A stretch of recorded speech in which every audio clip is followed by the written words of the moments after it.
So you go from that team to two to roughly 20. So you would have gone through those growing pains of having those wins and then making that pitch for the next videographer or a dedicated graphic artist or dedicated social person or a dedicated social person for each team. How have you got better at that? Like, is there any tips that you've got that sort of help you, give reasons why your team should be expanded? Yeah, simply demonstrate ROI. It's as simple as that. Any way it's one thing saying you're under-resourced or you're being stretched or, the team's being overworked, but without that kind of data, without that evidence behind it, it's a non-starter. So being able to demonstrate, the kind of return on investment that business can expect by investing in growing the team ultimately is where you end that buy-in and where you're successful in growing the team. Being fortunate to say that was all, from ideation all the way to delivery done in-house, which is a point of pride considering where we were back in 2014, that's for sure. Yeah, that's an amazing effort. Do you think, I think this, from my point of view, looking from the outside, the way that Red Bull, I guess, treats digital and treats everything that they're doing in racing as an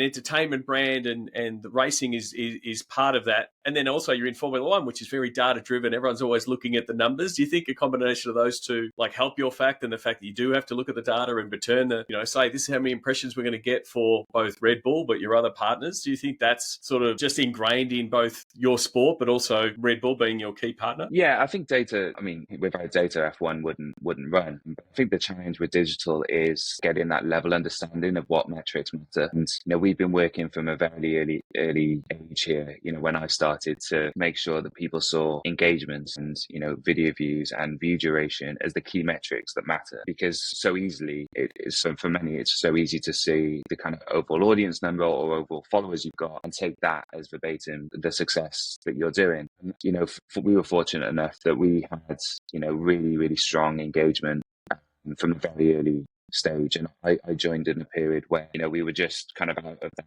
initial success that we had. And actually, for 2015 was my first full season, and you look back on Red Bull's career in Formula One, and that's probably one of our least successful times for the team. But I actually remember that year so well because it was the year we really went back to our roots and went back to what our core for being in Formula One was, and that was to bring some life, some energy, kind of self-ironic, fun to the grid. And it was that principle that really enabled us to build that tone of voice, really go back to that kind of self-ironic nature with our output, and enabled us to really use digital and our social media channels as a key point to land that, because we weren't getting the coverage that we were when we were winning championships. So social media became the point for fans to get that first engagement with us and to build that initial loyalty with the team. And that was something that I made sure because of that experience, that's something I made sure the team also knew when we were successful again in winning championships in 2021, 22, 23, that yes, we're winning championships, but we still can't take ourselves too seriously on social. We still need to maintain that kind of tone of voice, self-ironic tone that people know and love us for.